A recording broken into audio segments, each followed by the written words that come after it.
please remember that it is only at first, only in the first months or year, that it would seem as if living the infinite way is a bit burdensome and difficult, and be willing, for the sake of the fruitage, to experience some of the labor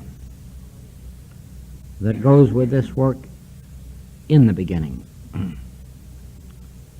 In living the infinite way, then, you are doing two things all day long.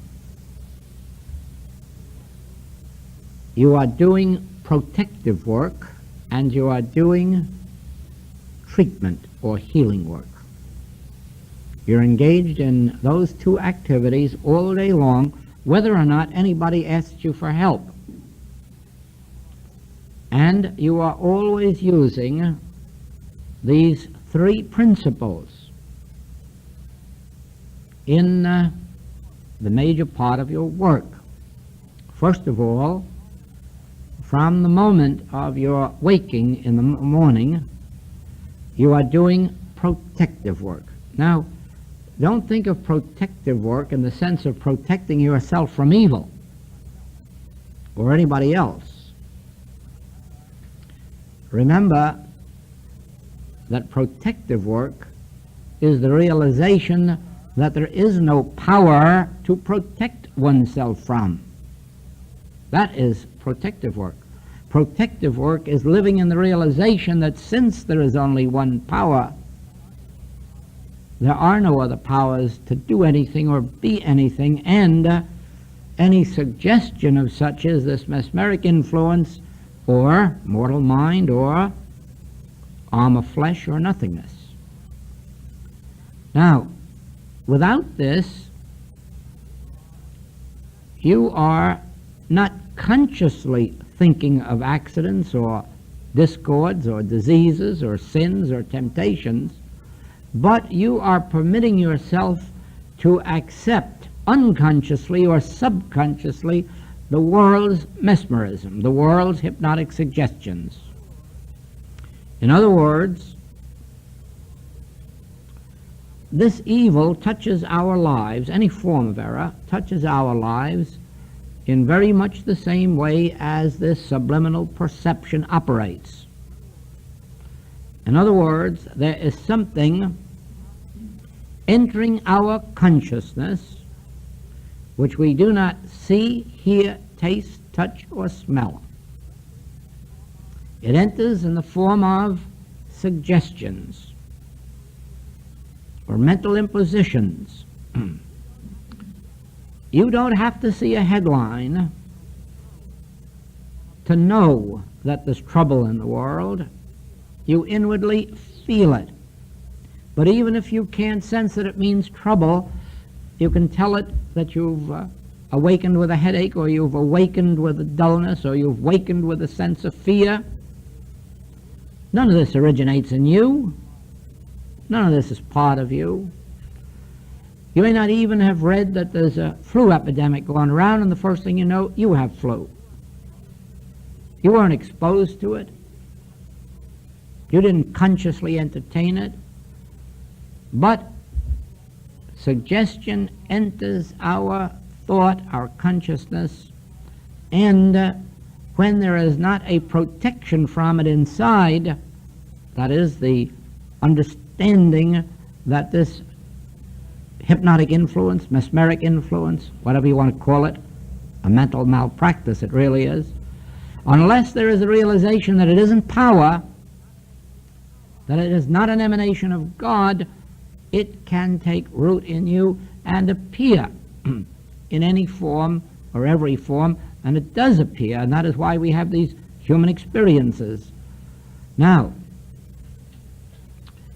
in this early part of our conscious activity, it is necessary that often throughout the day, when we receive suggestions of whether it's accidents or sickness or sin or wars or depression or lack or unemployment, As soon as these things touch our consciousness, we should be alert enough to know that this is the tempter.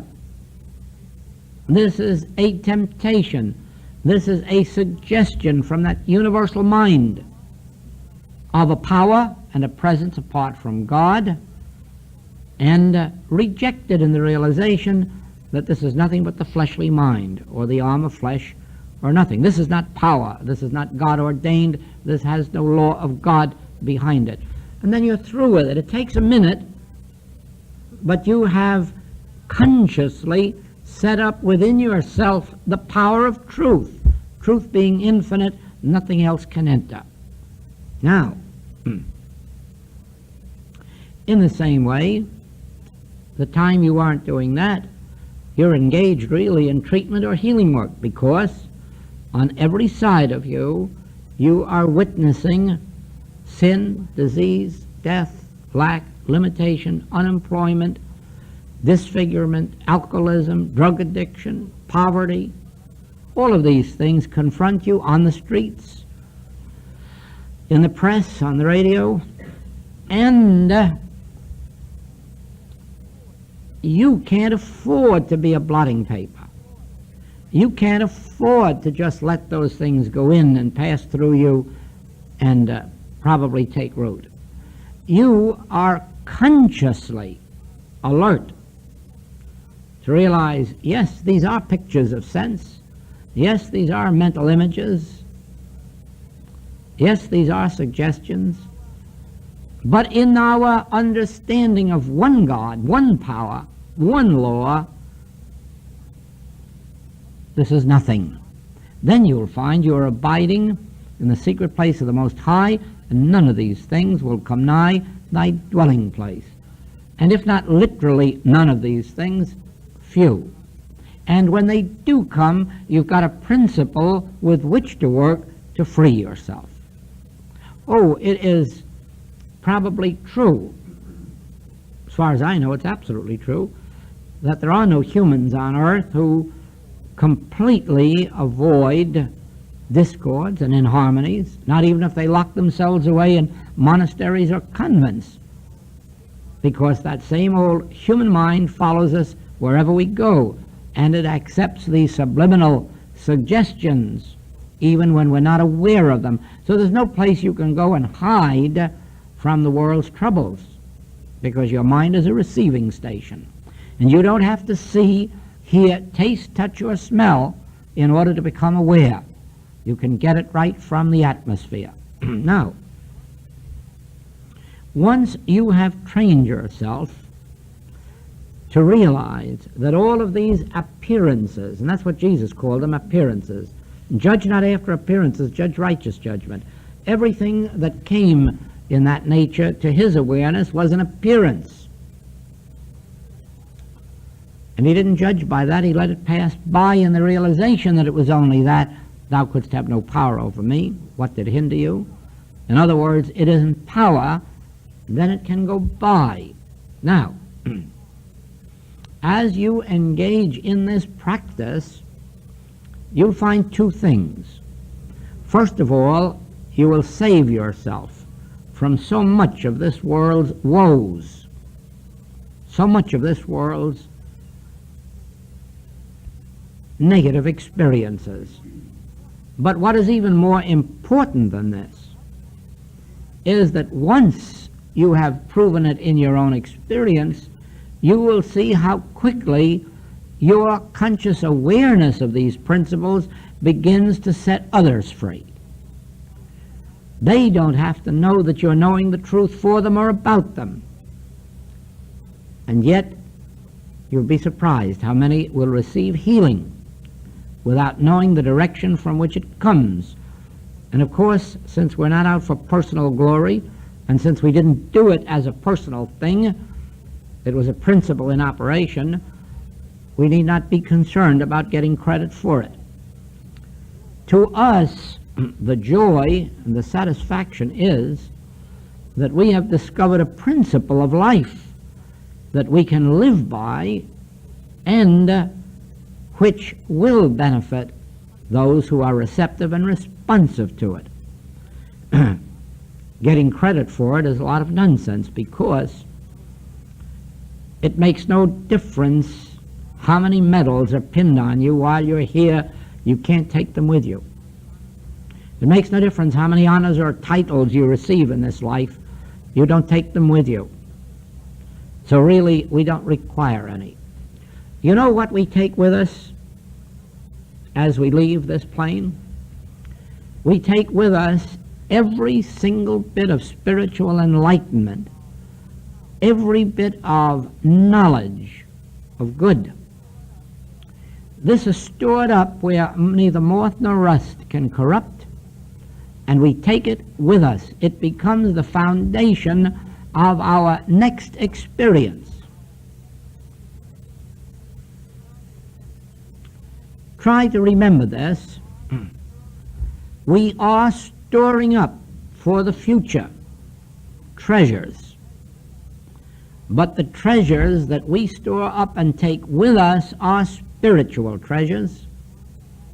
The good that we bring into our experience in life is what we take with us. These temporalities we can't take with us. Our money and stocks and bonds we check at the probate court as we go out. And the medals, they go to Smithsonian Institute. And the titles and the honors on our certificates, our family take down off the wall and send down to the basement for a few years and then burn them. These are of no avail to us, not one bit. And even the good that is sometimes spoken of us is relatively unimportant. There are probably just as many saying the opposite.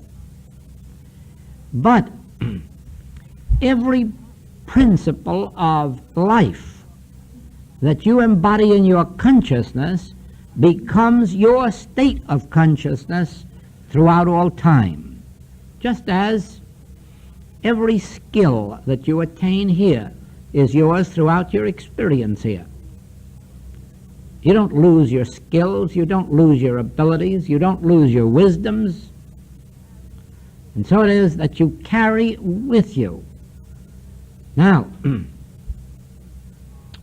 this isn't in the nature of trying to build up rewards for the next life, but rather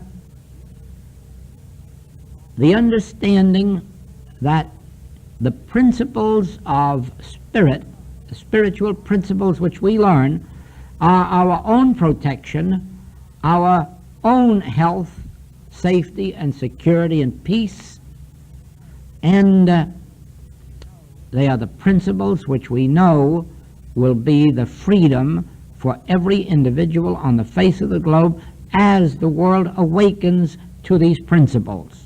Now, you may think that you are living your own life and that nobody else is affected by it.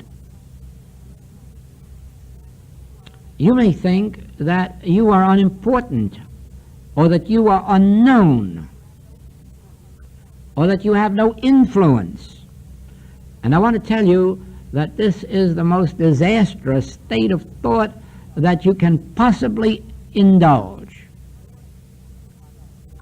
There wasn't anybody more unimportant than Thomas Edison when he was selling newspapers on a train.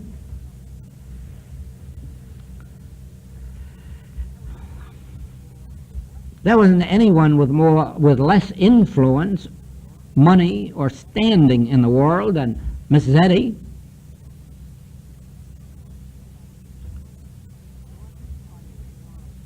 There wasn't anybody in the world farther removed from any possibility of doing anything for anybody in the world than I was, out about my business of buying and selling merchandise. And yet, in the experience of thousands and tens of thousands, it is discovered that if I live my life unto myself, and if I concern myself only with attaining some of this wisdom for myself, I can't keep it bottled up within myself. It has to spread. Somebody witnesses the fruitage of it and wants some of it.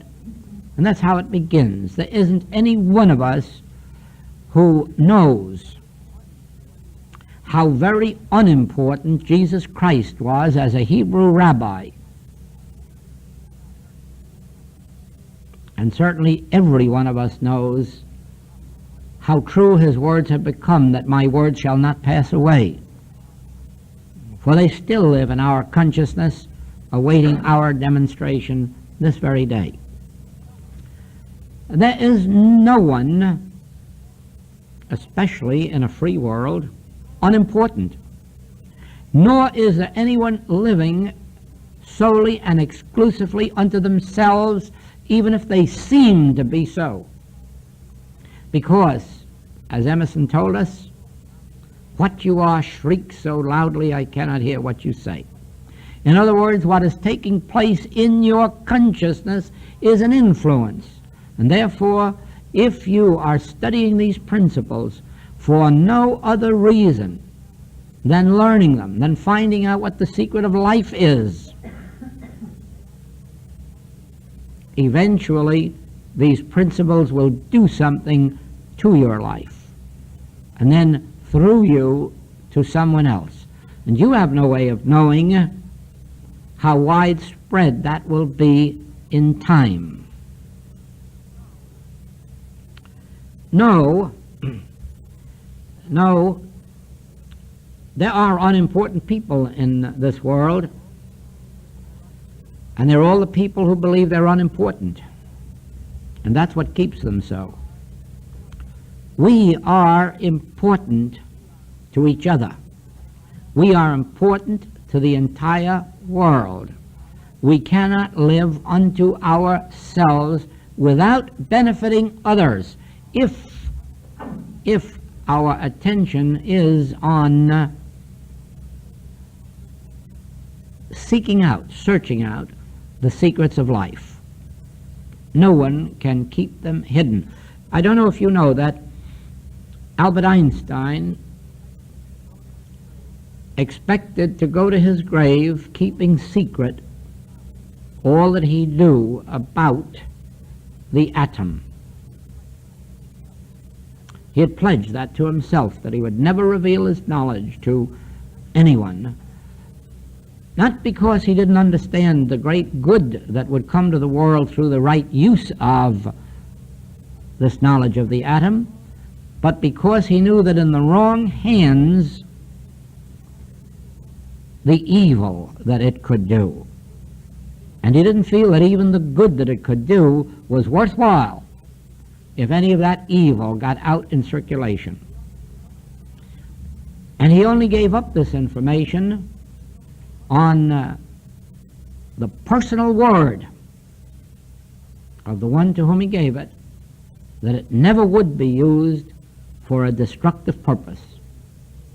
And under those conditions, he gave up that secret.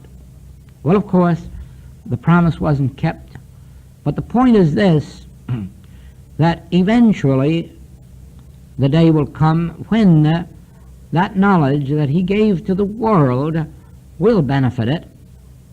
When we're long past the thought of its destructive power, we'll find the greatness of its constructive power, and then the whole world will be rebuilt, so that even if you want, you can't keep bottled up in you these secrets, these principles, these laws.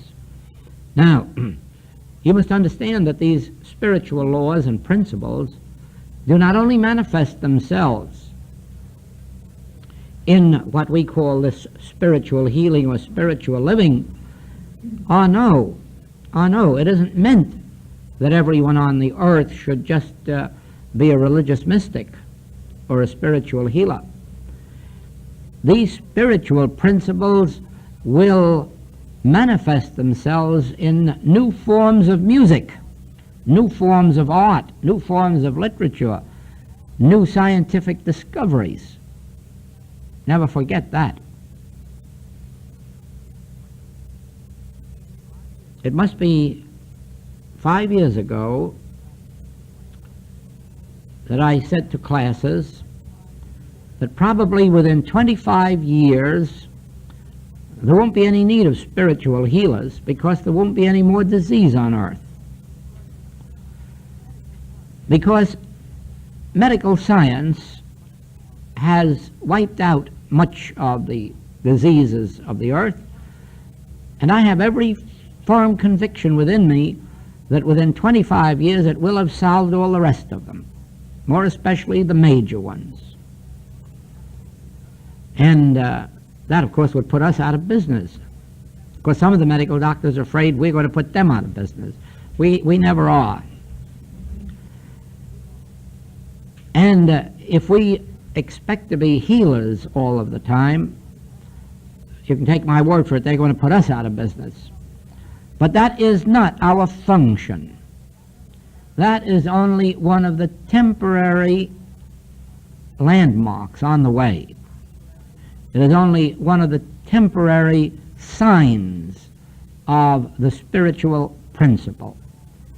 I know that it will not be too long before medical science will have wiped out major diseases.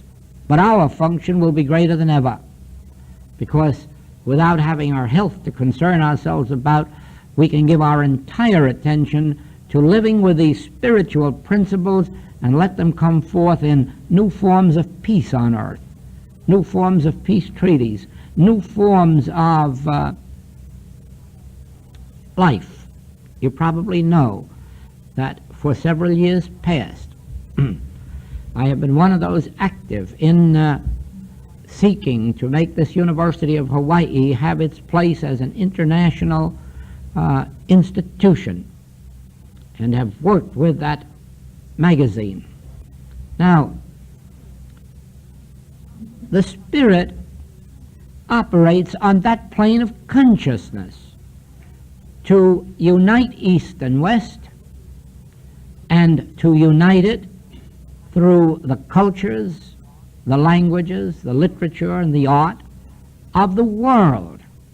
Don't think for a moment that this grand work that we are doing is limited by any manner of means to merely being a way of accomplishing some healings of the body or of the mind. That is only a minor function. Our major activity is that we may live by spiritual principles, and through the development of our spiritual awareness or soul faculties, bring forth greater beauties, harmonies into this world than it's ever known, and through every direction. Now, I should hate to believe that we were dedicating our lives merely to making a few of us a little more comfortable in our bodies. No, every healing is to be a witness to you that here is a principle of life which, when understood and practiced, will bring forth harmony. Harmony of body, yes. Harmony of mind, yes. Harmony of purse, yes. But now go on from there. New forms, infinite forms of harmony and beauty and goodwill and peace. You see,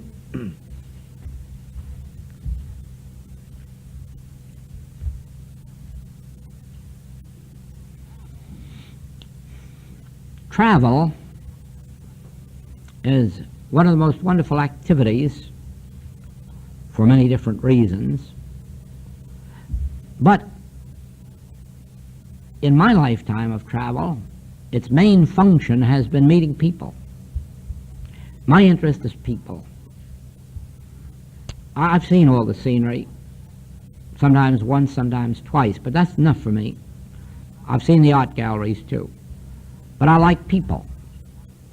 And I don't go back around the world over and over and over again to see more scenery or even to see more art galleries. But it's to meet people. Because in our relationship with each other, lies the secret of life.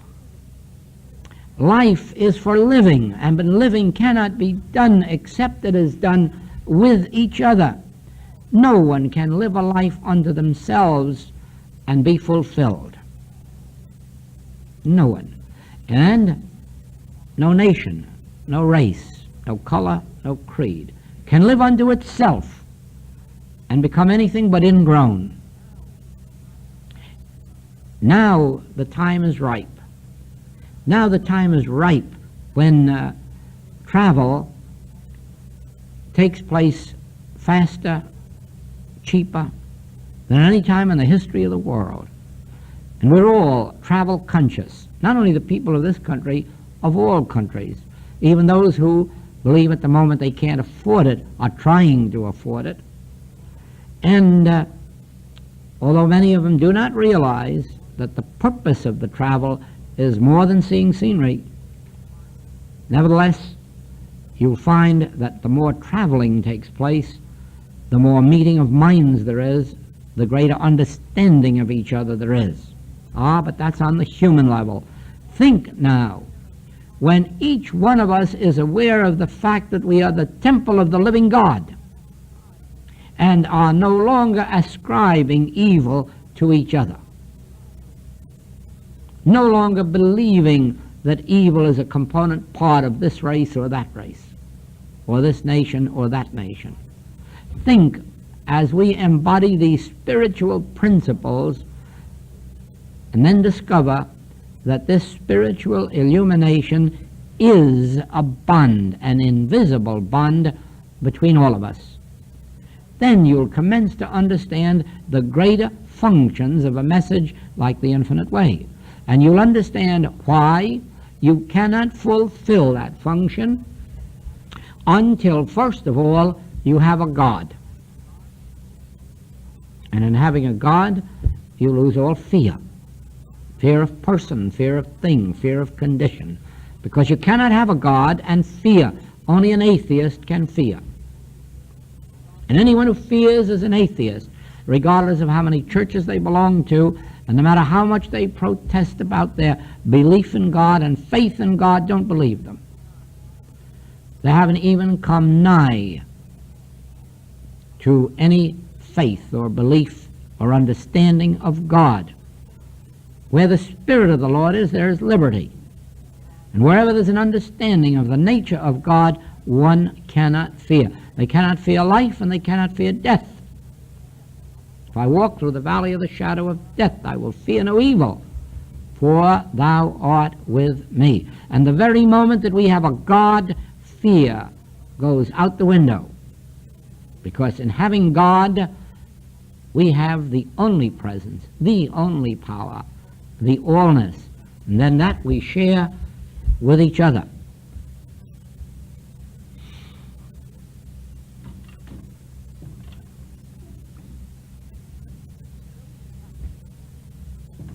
So we practice this one power, and so we practice our two principles of impersonalizing and nothingizing.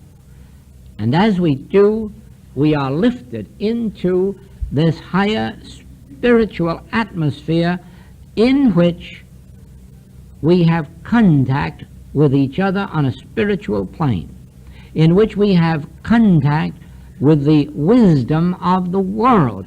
You know that every person on earth would have supreme wisdom if there weren't this mesmeric activity keeping it away from them. In other words, this belief in two powers. Because without that, there is only the one infinite consciousness manifesting itself as individual consciousness. Remember this. God consciousness is your individual consciousness, and therefore all that God is, I am. All that God has is mine. Son, thou art ever with me, and all that I have is thine. That doesn't refer to money. It refers to life, wisdom, love, peace, joy, dominion, all that I have is thine. What prevents us then from being infinitely wise and infinitely loving?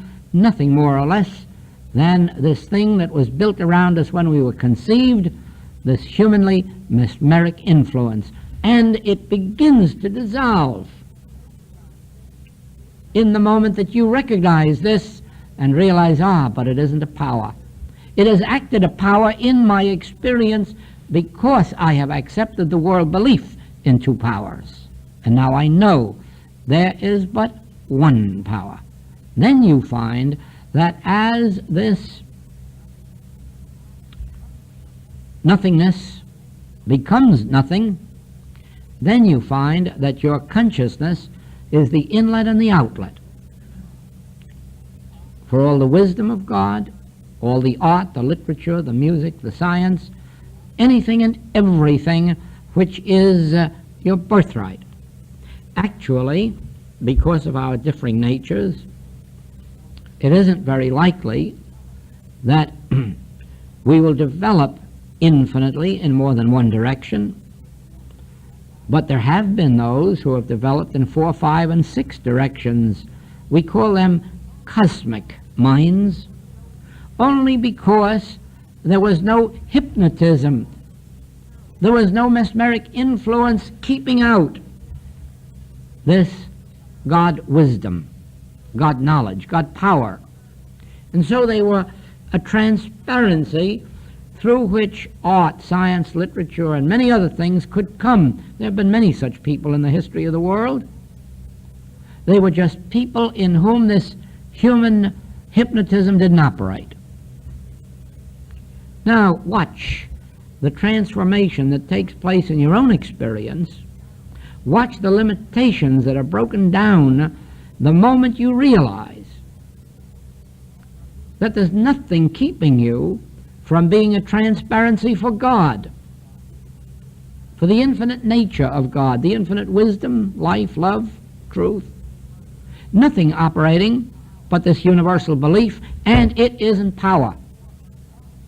And it has operated heretofore only because, not knowingly, unknowingly and unconsciously, I accepted the world's estimate 2 powers.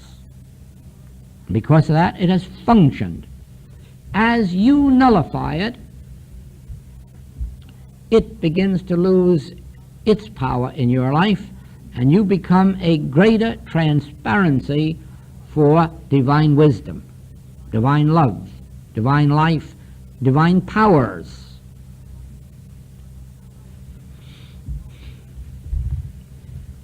I told you last night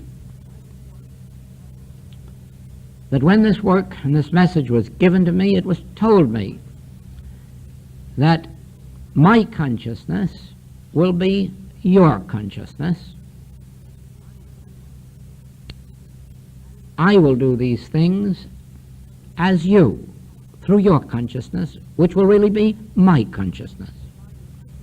And that infinite divine consciousness has operated in me and through me, for me and before me, to do these works of the infinite way. And then on April 8th, the same voice said, my consciousness will be the infinite way consciousness throughout this globe.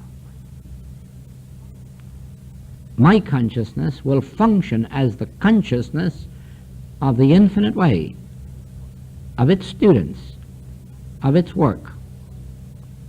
That was given to me on April 8th, and I know that it's functioning now because I know by the letters I receive how many are already receiving light and illumination and experiences that before that date never had had such spiritual experiences. So I know that this consciousness is operating as their experience, and it will go on and do more so.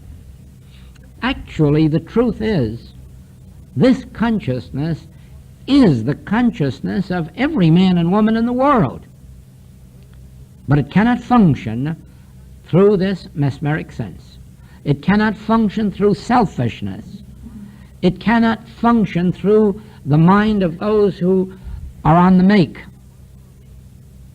who are seeking only for me and for mind to get and to achieve. It can't function that way because the nature of that mind is an expressing mind, a giving, a bestowing. It is a benediction. The mind of God is a benediction to this world. It is a full-flowing mind of blessings. And we have hindered its operation, not consciously. Oh, no, no. Let's not go back to blaming anybody. Not consciously, but because in our ignorance we have accepted self-preservation as the first law of nature. We have accepted two powers. We have accepted my mind, and then started to count how little or how much education we had and judge by that. And so we've limited ourselves instead of realizing that the God consciousness has no limitations, and it embodies infinite wisdom, and it imparts it to all of those who are a transparency for it. To be a transparency for infinite intelligence and divine love means to recognize that this thing called devil, mortal mind, or carnal mind, this mesmeric influence of two powers is not power, is not functioning in my experience, and has no law of God to maintain it or sustain it. And then gradually you find how freeing it is and how free you become inside. You must remember that I have said to students many times who have spoken to me, many who have written to me, and says they're discouraged because they don't feel spiritual. And remember what my answer always is: and you never will. And if you meet anybody who says they feel spiritual, don't believe them, they're lying to you. There is no such thing as feeling spiritual, any more than there is such thing as feeling moral. Have any of you ever felt moral?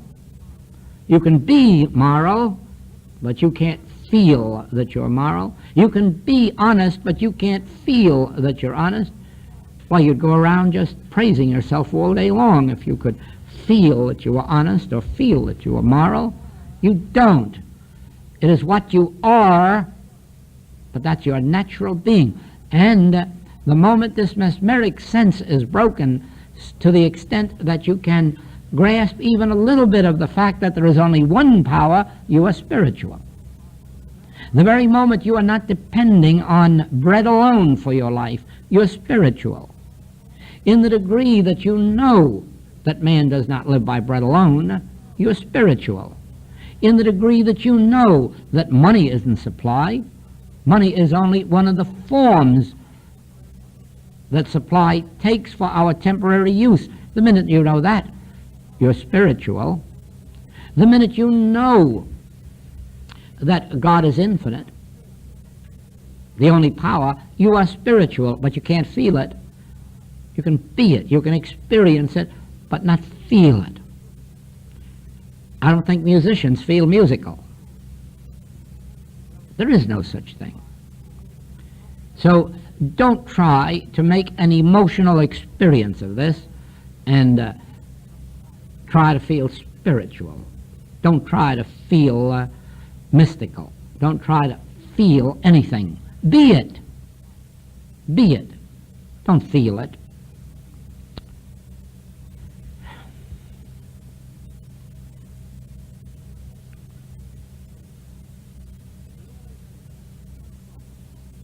The realization in this room of these principles begins instantly to operate as a freeing influence in your consciousness. And it doesn't heal you of anything. It doesn't enrich you. It doesn't improve your morals. It breaks the mesmeric sense and leaves you as the spiritual being, the harmonious being, which you naturally are. I don't know how to describe that, except that there are times when we have a limiting sense of ourselves, and then there are other times when, for one reason or another, that limiting sense disappears and we are our natural selves. Or there may be times when we have a fearful sense, and for hours we may be walking around in fear or dread, and then all of a sudden it dissipates and it's gone and we are our natural selves. Well, that's what I mean by this. Every sense of limitation, every sense of discord, every erroneous trait of character is nothing more than an erroneous sense that's gripping us, and the very moment that one with God begins to realize the one power and the non-power of this mesmeric sense, a sense of freedom takes its place.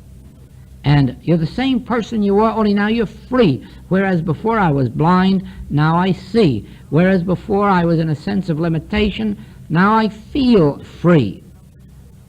Whereas before I may have even felt inadequate, now I feel adequate to whatever situation is brought into my experience. The whole thing really is dehypnotization. Now, many, many years ago, when I was spending all of my time in the practice, doing nothing else but the practice, and patients came to me, and I recognized, of course, just watching them, how they were functioning from a sense of limitation inside, how they were functioning from a sense of fear, and many other things that aren't normal and natural to man as he should be.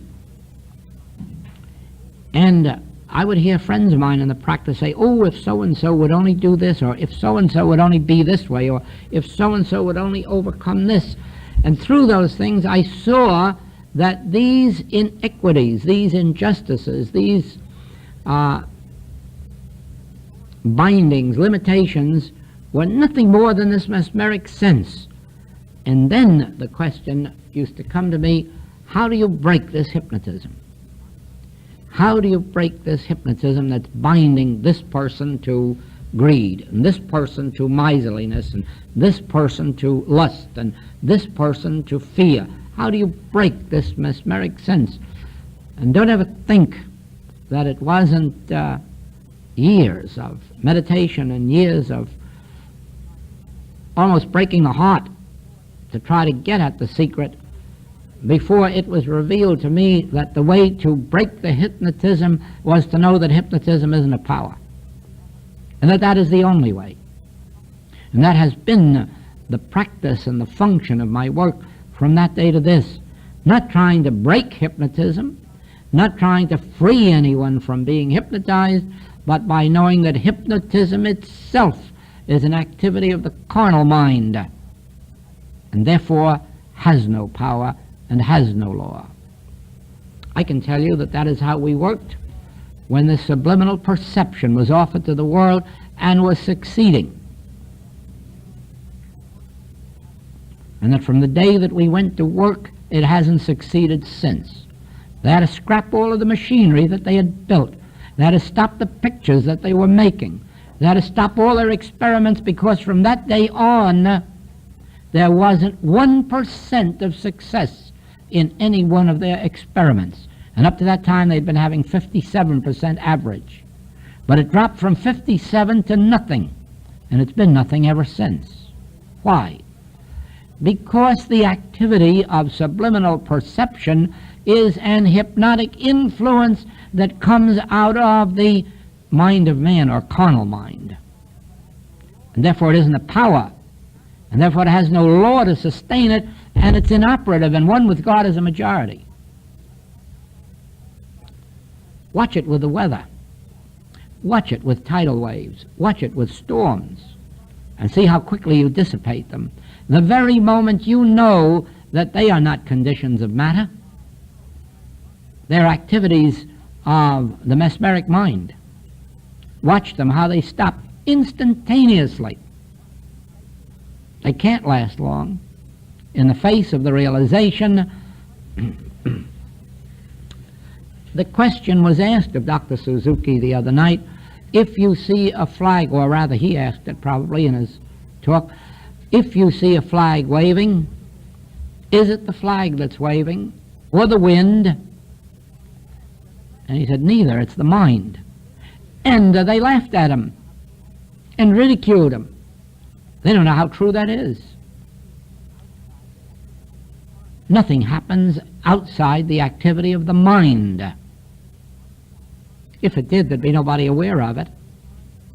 Nothing happens outside the activity of the mind. Not a thing. Therefore, if it's the mind of God, you cannot change it, you cannot alter it, you cannot improve it, and don't try. Don't try to fool with 2 times 2 is 4. Don't try to fool with the movement of the stars or the sun or the moon or the tides. Don't do it. These are the activities of the divine mind, the divine consciousness, the infinite, immortal, eternal, that which was before there was a human being to know it. But anything that exists as an activity of the carnal mind, you can nullify. And in proportion to the degree of your awareness of these principles, you may start with only small things, minor things, but you'll work up to the greater ones because it's all proportionate, just as probably Jesus could heal better than the disciples and the disciples better than the apostles. So it is all a matter of degree. The degree of our awareness has nothing to do with God. So far as God is concerned, God is infinite. It has nothing to do with error. So far as error is concerned, it's nothingness. It's the arm of flesh. Now, what does matter is the degree of our awareness of these principles.